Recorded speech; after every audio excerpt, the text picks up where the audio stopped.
योगी आदित्यनाथ की पुलिस लोक गायिका नेहा सिंह राठौर को गिरफ्तार करने में लगी है। वहीं विपक्ष अब नेहा सिंह राठौर के बचाव में उतर आया है। इस वीडियो में आपको हम बताएंगे कि सपा नेता आईपी सिंह ने नेहा को चंबल की डकैत क्यों कहा। इस वीडियो में हम इसी पर करेंगे बात। नमस्कार, 4 PM पर आप सभी का स्वागत है।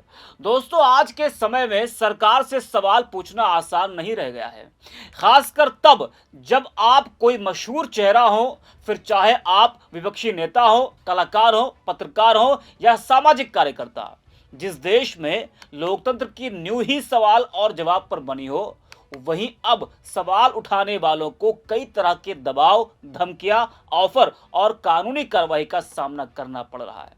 आम आदमी तो सीधे डर के साए में रहता है, लेकिन बड़ी हस्तियों को अक्सर ऑफर देकर चुप कराने की कोशिश की जाती है, और अगर वे झुके नहीं तो उन पर जांच, नोटिस और मुकदमों की बरसात कर दी जाती है। इसी कड़ी में हाल ही में लोक गायिका नेहा सिंह राठौर का मामला काफी चर्चा में है। नेहा पहले अपनी गायकी, खासकर सामाजिक मुद्दों पर आधारित गीतों के लिए जानी जाती रही हैं, लेकिन पिछले कुछ सालों में वे बीजेपी सरकार पर सीधी और बेबाक टिप्पणी करने के लिए सुर्खियों में रह रही हैं। उनकी आलोचना का केंद्र अक्सर मोदी सरकार और उत्तर प्रदेश की योगी सरकार रहती है। बिहार चुनाव के दौरान भी उन्होंने एनडीए पर कई तीखे सवाल उठाए और वोट चोरी जैसे मुद्दों पर खुलकर बोला भी। इसी साल जम्मू कश्मीर के पहलगाम में हुए आतंकी हमले के बाद नेहा ने सोशल मीडिया पर सुरक्षा में चूक को लेकर सरकार से कई सवाल पूछे थे। कई बड़े हमले सरकार पर नेहा सिंह राठौर ने बोले थे। उन्होंने कुछ बयान और पोस्ट ऐसे किए जो पाकिस्तान की मीडिया तक पहुंच गया। इसी के बाद विवाद और गहराता चला गया। लखनऊ के हजरतगंज थाने में उनके खिलाफ गंभीर धाराओं में एफआईआर दर्ज की गई। आरोप था कि उन्होंने भड़काऊ और विवादित पोस्ट किए हैं। पुलिस का दावा है कि उन्होंने कई बार नोटिस भेजे, लेकिन नेहा पूछताछ के लिए नहीं पहुंची। अब पुलिस उनके खिलाफ गैर जमानती कार्रवाई की तैयारी कर चुकी है। पुलिस टीम का गठन भी हो गया है। थाना प्रभारी विक्रम सिंह के अनुसार नेहा की गिरफ्तारी के लिए विशेष टीम बनाई गई है, जो उनके ठिकानों और सोशल मीडिया गतिविधियों की निगरानी कर रही है।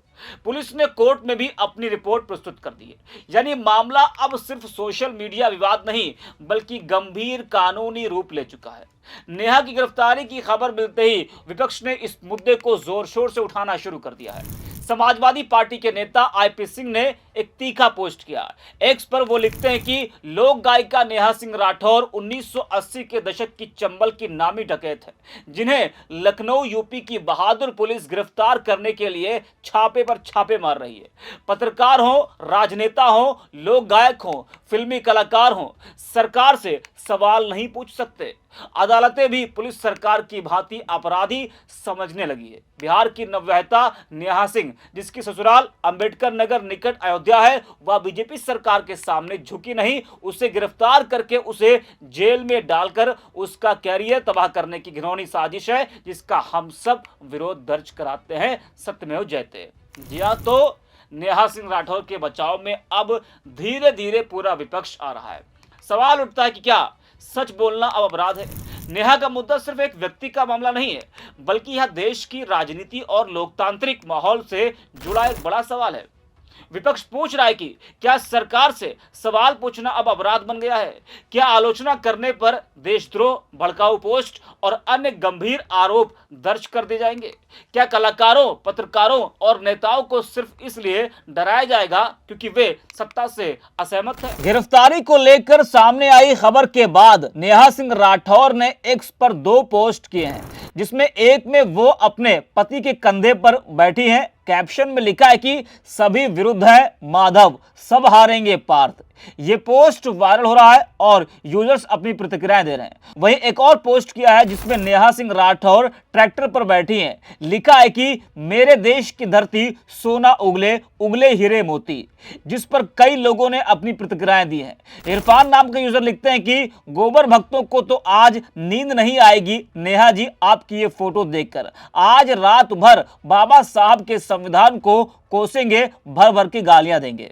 जी हाँ, तो गिरफ्तारी की खबर के बाद नेहा सिंह राठौर के ये पोस्ट चर्चा में है। आपको बता दें कि नेहा पहले भी अपने सामाजिक राजनीतिक व्यंग गीतों की वजह से चर्चा में रही हैं। उनके गीत यूपी में काबा और बिहार में काबा सोशल मीडिया पर तेजी से वायरल हुए थे और कई बार सत्ताधारी दल के समर्थकों ने उन पर राजनीतिक एजेंडा चलाने का आरोप लगाया। ऐसे मामलों में पहले भी उनके खिलाफ शिकायतें हुई हैं, लेकिन यह पहला मौका है जब उन पर राष्ट्रीय सुरक्षा और अखंडता से जुड़ी धाराओं में एफआईआर दर्ज की गई है। पुलिस के अनुसार पोस्ट में प्रयुक्त शब्दों और संदर्भों का दुरुपयोग आतंकवाद समर्थित सोशल मीडिया अकाउंट्स कर रहे थे, जिससे देश की छवि और सुरक्षा पर प्रतिकूल प्रभाव पड़ सकता था। इसी कारण से मामला बेहद संवेदनशील और गंभीर माना जा रहा है।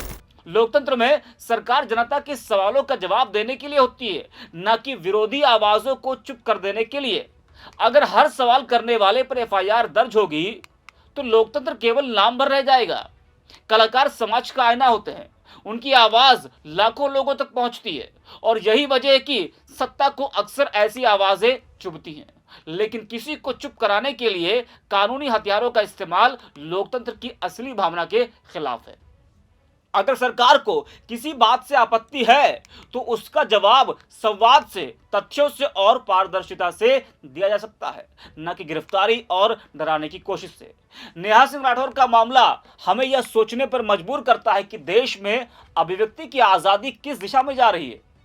क्या हम उस दौर की तरफ बढ़ रहे हैं जहां सरकार की आलोचना करना जुर्म माना जाएगा?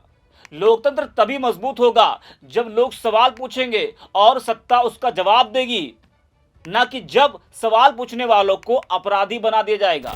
नेहा का मामला चाहे जैसा भी आगे बढ़े, लेकिन इसने यह साफ कर दिया है कि सत्ता आलोचना से डरती है और यही डर लोकतंत्र के लिए सबसे बड़ा खतरा है। जी हां, अब सवाल उठता है कि क्या नेहा सिंह राठौर गिरफ्तार होंगी? हालांकि उन्होंने कल से लेकर आज तक कई अपने एक्स अकाउंट पर पोस्ट भी किए हैं।